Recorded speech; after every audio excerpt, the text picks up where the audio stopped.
ఈరోజు నా channel birthday. అంటే ఎన్ని సంవత్సరాలయిందంటే నేను ఛానల్ స్టార్ట్ చేసి 4 ఇయర్స్ కంప్లీట్ అయిందనమాట. ఇప్పటికి కూడా మానిటైజేషన్ అయితే అవ్వలేదు. అయినా సరే 4 ఇయర్స్ అయ్యింది కదా! ఇంక వేస్ట్ ఏమో మానిటైజేషన్ ఇంక అవ్వదేమో అని నేనైతే వదిలేయను. కన్సిస్టెంట్‌గా పెడుతూనే ఉంటాను. అంటే ఫస్ట్ స్టార్టింగ్ నాకు యూట్యూబ్ గురించి అసలు తెలీదు. స్టార్ట్ చేశాను, ఆపేశాను. మళ్ళీ తర్వాత స్టార్ట్ చేశాను, ఆపేశాను.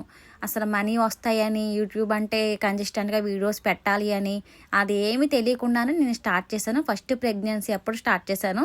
మళ్ళీ ఇప్పుడు సెకండ్ ప్రెగ్నెన్సీ అయిపోయిన తర్వాత కన్సిస్టెంట్‌గా వీడియోస్ అయితే అప్లోడ్ చేస్తున్నాను. చాలామంది తెలియకుండానే యూట్యూబ్ స్టార్ట్ చేస్తారు. తర్వాత రోజు రోజుకి ఇంప్రూవ్ అవుతూ ఉంటారు. అంటే యూట్యూబ్ స్టార్ట్ చేయడం అనేది అంత ఈజీ అయితే కాదు. స్టార్ట్ చేసినంత ఈజీ అయితే కాదు. పనులన్నీ చేసుకుంటూ ఈ వీడియోస్ తీసుకుంటూ చేసుకోవడం ఇంకా టైం టేకెన్. ఎందుకంటే చేసే వాళ్ళకి మాత్రమే తెలుస్తుంది. స్టార్ట్ చేసిన తర్వాత క్విట్ అయితే అవ్వద్దు. ఎప్పుడొకప్పుడు రీచ్ అనేది వస్తుంది. మన మీద మనకు నమ్మకం ఉండాలండి. ఖచ్చితంగా రీచ్ అనేది ఉంటుంది. మీరు కన్సిస్టెంట్గా వీడియోస్ అనేది అప్లోడ్ చేస్తే చాలు. ఆ వాచ్ టైం అనేది అదే పెరుగుతుంది. మన వీడియోస్ ఒక్కసారి రీచ్ అయినాయి అంటే జనాలకి వాచ్ టైం అనేది అదే పెరుగుతుంది. ఇది ఒక్కటే తెలుసుకోండి, వాచ్ టైం కోసం ఇంక ఏమీ చెయ్యొద్దు మీరు. జస్ట్ కన్సిస్టెంట్గా వీడియోస్ అయితే పోస్ట్ చేయండి. నేనేదో మానిటైజేషన్ అయిపోయిందల్లా చెప్తున్నాను అని అనుకోకండి. ఎందుకంటే నాకు తెలిసింది నేను చెప్తున్నాను అంతే. ఈరోజు ఏదైనా చేద్దాం, మనం 4 ఇయర్స్ కంప్లీట్ చేసుకున్నాం కదా అని ఏదైనా వెరైటీగా చేద్దామని బ్రెడ్ పుడ్డింగ్ అయితే చేస్తున్నాను. నాకైతే టేస్ట్ బాగానే అనిపించింది. మీరు ఎప్పుడైనా చేసుకున్నారా? ఎలా ఉందో కామెంట్ అయితే చేయండి. యూట్యూబ్ పెట్టిన తర్వాత మనకి నిజంగా చెప్పాలంటే స్ట్రెస్ ఎక్కువ అవుతుందండి.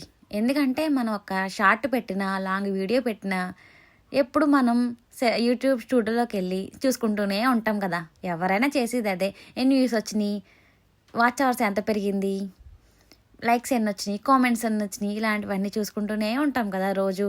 ఇదొక టిప్ పక్కన పెడితే వీడియో ఎడిటింగ్ చేసుకోవాలి, వాయిస్ ఓవర్ ఇచ్చుకోవాలి, మళ్ళీ రేపు కంటెంట్ ఏం పెట్టాలి అని ఆలోచించుకోవాలి.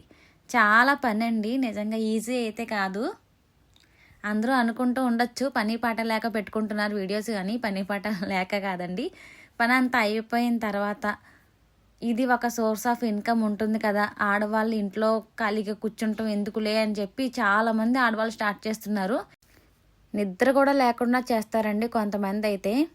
మీకు తోచిన కామెంట్స్ అయితే పెట్టకండి. మీరు కామెంట్ పెట్టకపోయినా పర్వాలేదు, కానీ ఒక క్రియేటర్ని అయితే బాధ పెట్టకండి. ఎవరైనా సరే చాలా ఓపికగా చేస్తారండి.